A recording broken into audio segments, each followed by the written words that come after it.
Hello বন্ধুরা, ফিরে এলাম আবার একটা নতুন ভিডিও নিয়ে। আর এই ভিডিওতে আমি তোমাদের জানাবো প্রত্যেকটি ফলকে ইংরেজিতে কি বলে বা প্রত্যেকটি ফলের ইংরেজি নাম কি। তো চলো তবে দেরি না করে শুরু করা যাক। আর আমি প্রত্যেকটি ফলের নাম দুবার করে বলবো এবং ধীরে সুস্থে বলবো, যাতে তোমরা উচ্চারণগুলো পরিষ্কারভাবে শুনতে পাও আর বুঝতে পাও আর নামগুলোকেও মনে রাখতে পারো। প্রথমেই রয়েছে সকলের প্রিয় ফল অ্যাপল, যেটাকে আমরা বাংলায় বলি আপেল। হ্যাঁ, ঠিকই শুনেছেন, অ্যাপল, যেটাকে আমরা বাংলায় বলি আপেল। এরপর রয়েছে গ্রেপ, অর্থাৎ যার বাংলা নাম হচ্ছে আঙুর। হ্যাঁ, গ্রেপ, যার বাংলা নাম হচ্ছে আঙুর। আর এরপর রয়েছে ফলের রাজা, সকলের প্রিয় ম্যাঙ্গো, যার বাংলা নাম আম। এটা নতুন করে বলতে হয় না, ম্যাঙ্গো মানে আম, এটা সকল বাঙালি জাতি জানে। এরপর রয়েছে পাইন অ্যাপল, যার বাংলা নাম হচ্ছে আনারস। হ্যাঁ, আনারসকে ইংলিশে বলা হয় পাইন অ্যাপল। ওয়ানাট, যার বাংলা নাম হচ্ছে আখরোট, যদিও এখানে উচ্চারণটা অনেকটা ওয়ালনাট হয়, কিন্তু এল এর কোনো উচ্চারণ নেই, এখানে সাইলেন্ট, তাই এর উচ্চারণটা হবে ওয়ানাট, যার বাংলা নাম হচ্ছে আখরোট। এরপর রয়েছে বানানা, যার বাংলা নাম কলা। হ্যাঁ, কলাকে ইংরেজিতে বলা হয় বানানা। এরপর রয়েছে অরেঞ্জ, অরেঞ্জ মানে কমলা, অর্থাৎ কমলা লেবু। হ্যাঁ, কমলা লেবুকে বলা হয় অরেঞ্জ। জ্যাকফ্রুট মানে কাঁঠাল। হ্যাঁ, কাঁঠালের ইংরেজি হচ্ছে জ্যাকফ্রুট। এরপর রয়েছে ব্ল্যাকবেরি, অর্থাৎ কালো জাম। কালো জামের ইংরেজি হলো ব্ল্যাকবেরি।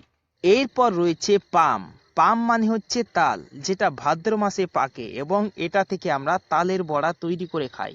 হ্যাঁ, এই তালকে বলা হয় পাম, যদিও এখানে এল রয়েছে, এল এর কোনো উচ্চারণ হবে না, এল থাকবে সাইলেন্ট, তাই উচ্চারণ হবে পাম, পাম মানে তাল। রেইসিন, নামটা কি কোনোদিন শুনেছো? নামটা না শুনলেও কিন্তু একবার হলে জীবনে খেয়েছো। হ্যাঁ, রেইসিন, রেইসিনের বাংলা নাম হচ্ছে কিসমিস, অর্থাৎ কিসমিসকে বাংলায় বলা হয় রেইসিন।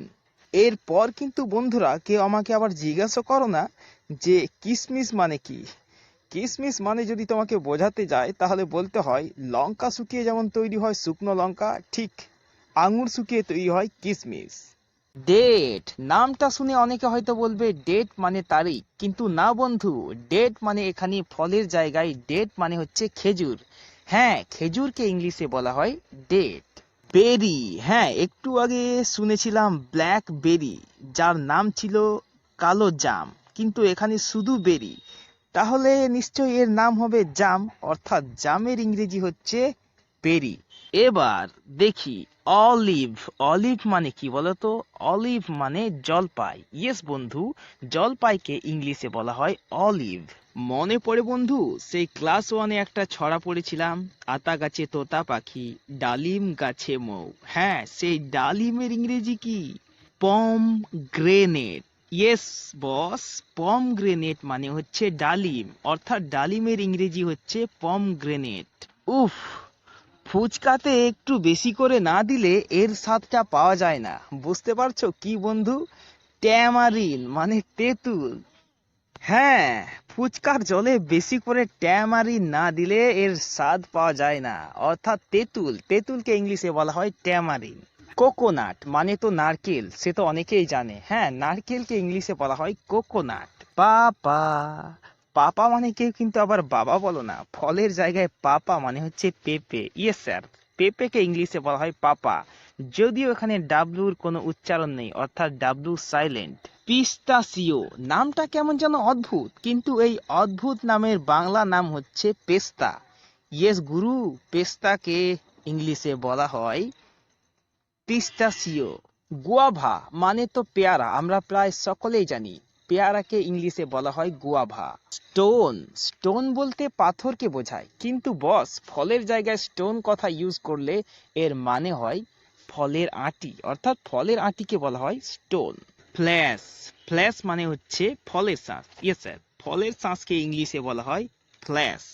এবার সবশেষে রয়েছে রাইন্ড, রাইন্ড মানে ফলের খোসা, যেটা আমাদের অবশ্যই ছাড়িয়ে খেতে হয়।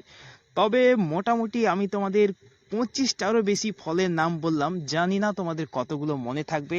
আরে বস, মনে থাকুক বা না থাকুক আমি তোমাদেরকে মনে করিয়ে দেব। তবে হ্যাঁ, ভিডিওটা কেমন লাগলো অবশ্যই কমেন্টে জানিও। নতুন হলে চ্যানেলটিকে সাবস্ক্রাইব করে দিও, শেয়ার করে দিও তোমার বন্ধুদের সাথে। আবার দেখা হবে নেক্সট ভিডিওতে। আজকের মতো